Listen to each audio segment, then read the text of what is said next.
na ulit ang dalawang ato. Ha? Akit ko ulit dalawang ato. Meron na dyan sa taas eh.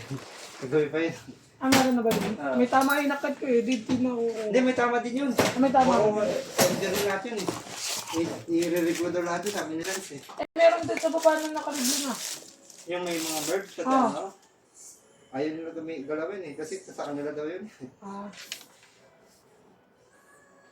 Nag-reglo na lang daw sila eh. Si Matt pati si si Renz.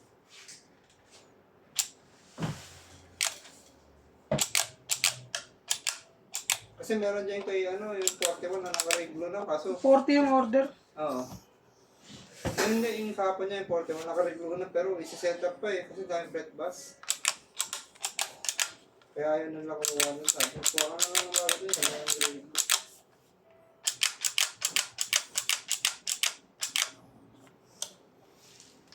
Dito yung tabong si Din kahapon niya.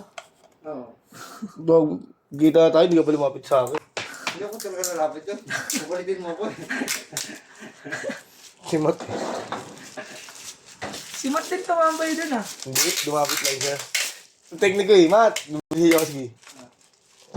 Lapit ka sa akin. Tagay. Naawa ka namin ni Jake. Matik yun eh. Mumulit ka rin naman dun eh. Ayaw ka lumapit. Pag lumapit ka, di ka na makakabalik dito yan. Hindi pwede. Eh, doon trabaho siya. Ano lang yun, patagi lang gano'n. Tagay lang na isa lang. Oo, kabahan lang, kumpod din yun.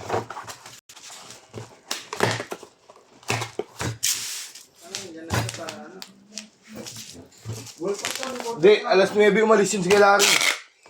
Hintay mo na lang bumalik. Pabalik na yun. Pabalik ito kami ng Larry. Wala, sabi.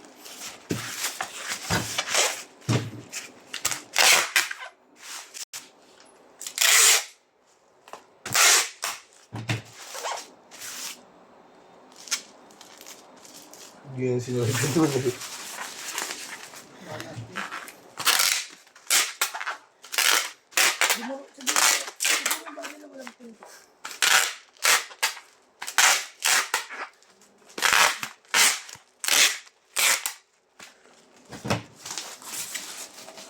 Kung hindi lang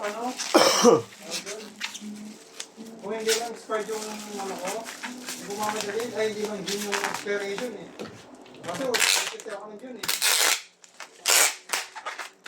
Ari, ito mo na ngayon. Ano eh, kailangan ko kumuha ng insurance. Insurance mo na ako.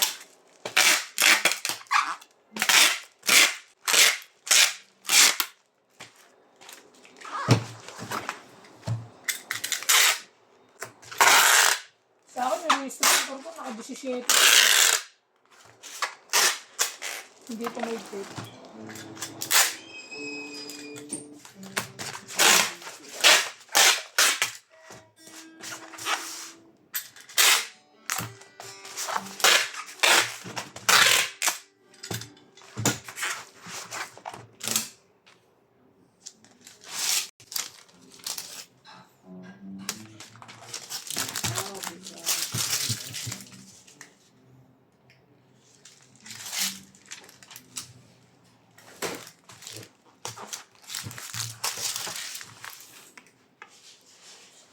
Okay, wait ang pa naman sa ano.